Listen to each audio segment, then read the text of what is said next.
Welcome to your Mental Health Sensei. My goal here is to change people's lives for the better and to create a global movement in order to finally position mental health where it should be, as a universal urgent matter.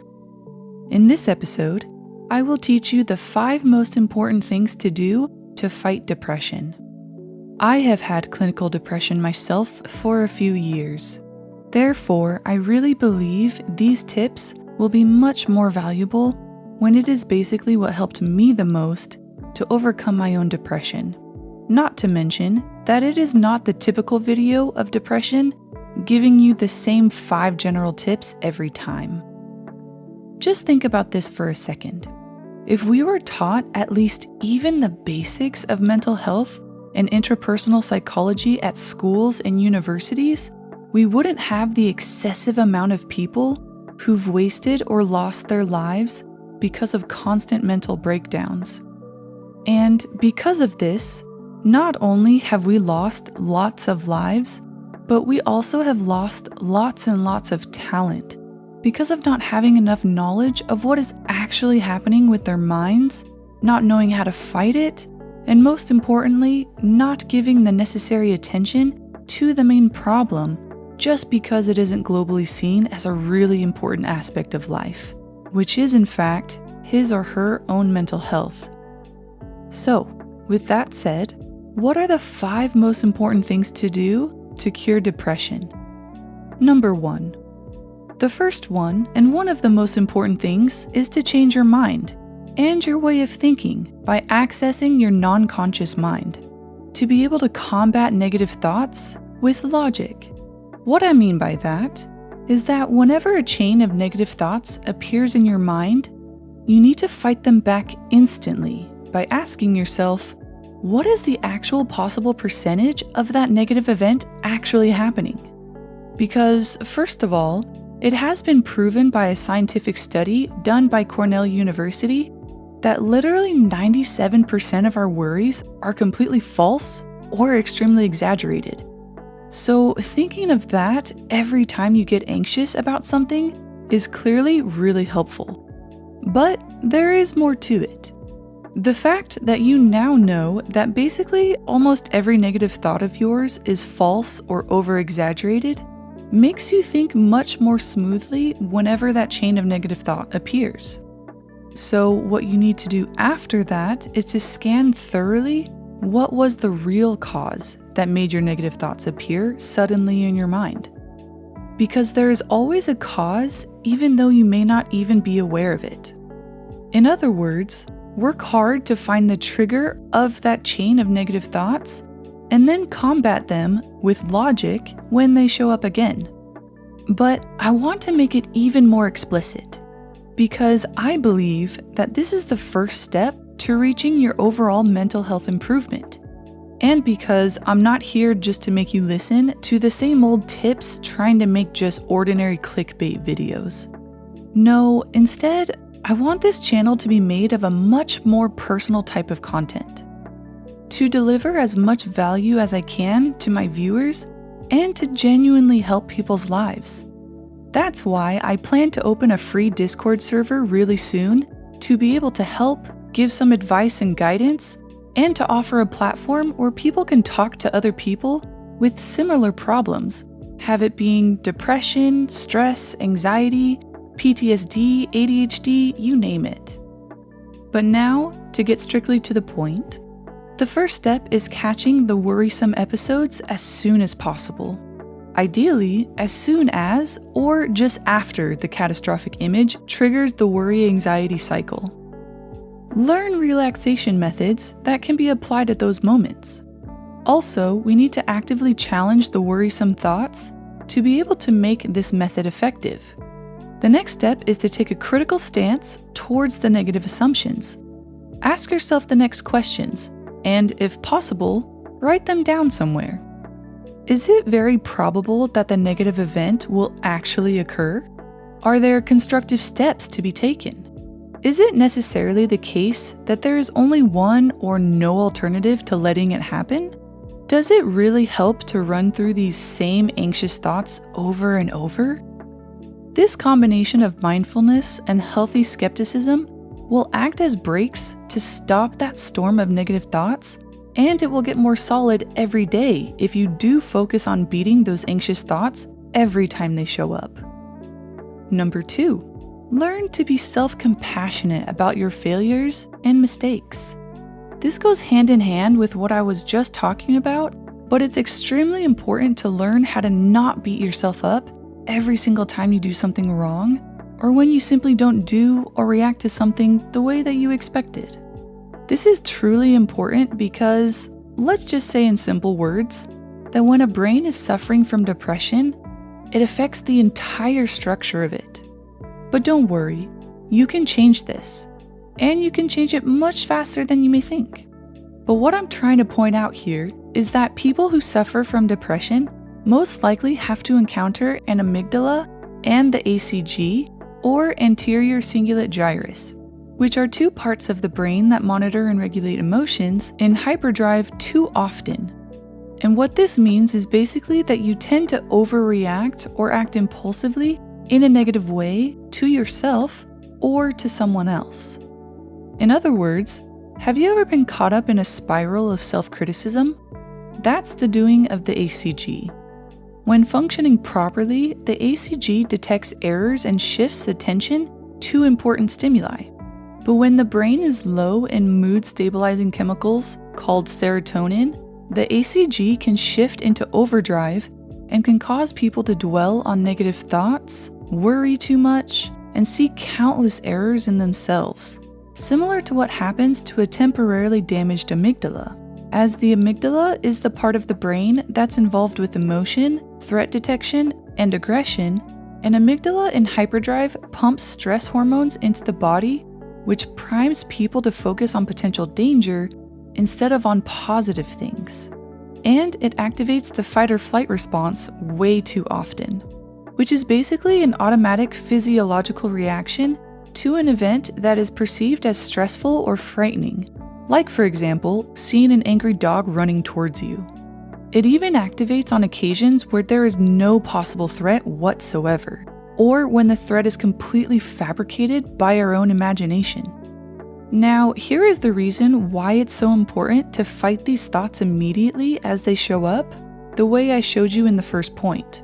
Especially for overthinkers, like me, this is extremely important to battle it as hard as you can, because according to a scientific study done by Dr. Fred Luskin of Stanford University, an average human being has approximately 60,000 thoughts per day. And as you can probably guess, the vast majority of them are non-conscious thoughts, meaning you will not be consciously aware of them. Not to mention that 90% of these thoughts are repetitive. So with that said, it's pretty understandable that these constant triggers of our fight or flight response waste too much of our mental energy, which is not any myth. No, actually, it is as real as it can be. Here is what happens to me and to many of you. When we're in fight or flight mode, our heart rate and blood pressure jump. We take in more oxygen, and our liver dumps extra sugar or glucose into our bloodstream for quick energy. This will lower our glucose levels, and when that happens, this can lead to blurred vision, difficulty concentrating, confused thinking, slurred speech, numbness, and drowsiness. This could probably be the reason why you always feel sleepy, even though you've already slept way too many hours the day before or the last few days. Number 3, meditation, which is much better if done outside, surrounded by nature.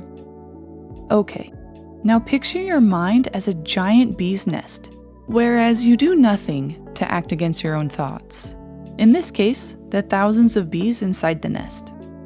It keeps getting more agitated with millions of angry bees flying around, creating a wild chaos in your mind, which ends up influencing basically every decision you take in your life. But regular meditation practices every week helps significantly to experience the process backwards, where you calm the bee's nest more and more with time instead of agitating the bee's nest by doing nothing or doing the same things you were doing before. It has been proved already by several scientific studies that meditation helps to even prevent serious illnesses and to build an ideal mental health state. But how does that happen exactly? Well, it helps reduce anxiety and stress by eliminating cortisol hormones, which is basically the stress hormone. It helps significantly to clear out your mind and to align your thoughts in a much better way, in which you focus much better and you perform extremely better mentally in general, in whatever it is that you need to do. Now, here's the thing. Our brains can rewire themselves however they need to, and it's especially easier for young people, like the majority of you, to do this. So what is happening to most of you now is that your brain is constantly focusing on just thinking about damaging thoughts, which can be any type of negative thought or exaggerated worry or even non-existent concerns. With that said, you need to understand that our brains pay attention only to stimuli it considers the most important. In other words, your brain has to determine exactly what it pays attention to, and emotions help to choose what it should pay attention to. So why does this happen? Well, because our experiences don't just change our brains, but literally rewire them. These experiences dictate how your brain performs and what it's most likely to store inside it. And with a damaged mind, because of depression, anxiety, or stress, your mind becomes a whole mess, like I just explained before, as if it was an agitated bee's nest, which prevents you from thinking clearly in general and from making coherent decisions. Number 4, accepting. But I mean completely accepting the situation, not just saying it out loud to other people just because you want everyone to be calm about it. Or maybe you want everyone to think you're okay. Whatever it is, you need to work to be as close as you can to be at 100% level of acceptance of those negative events that happened in your life. First of all, we need to stop thinking of our lives as being linear, as if our lives had a written script to be followed like a movie. In other words, we need to be on our guard for feelings of entitlement, to stop saying, "But why me? But why is this happening to me? But I don't deserve this," and so on. A very normal reaction to experience when you have just gone through a really negative event in your life is denial and resistance. But we need to fight these thoughts however we can. Acceptance can strike in a sudden epiphany or in a series of slow realizations. However you get there, the results are the same. Accepting a situation is extremely helpful for your general mental health state, which in fact dictates your performance in every aspect of your life, meaning it could affect your professional life, your social life, your love life, etc. It allows you to move on from asking questions like, why did this happen? Where can I go from here? And it empowers you to see possibilities that may have been invisible when you were furious and resistant to the changes. Instead of wasting your whole mental energy thinking about the negative consequences of the problem you just experienced, you focus on just accepting that it already happened, that you can't do anything to change the fact that it already happened, and that allows you to finally move on and think about what you should do next. This is just how we evolve as human beings and stop being stuck on the same problems or regrets of the past, which totally consumes our non-conscious mind. But what do I mean exactly when I say that this can actually affect every aspect of your life?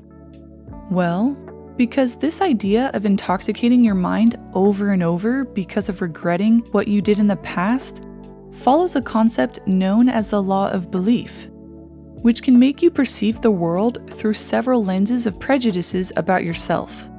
But in general, it states that whatever you believe, mostly about yourself, becomes reality. So if you really believe something negative about yourself, you cannot imagine it to be otherwise. And this mix of beliefs, thoughts, and mental pictures actually determines how you behave. Number 5, and last but not least at all, is to have a good sleep. I know that this is pretty basic advice from anyone you know, but it's actually much more important to your overall mental stability than you may think.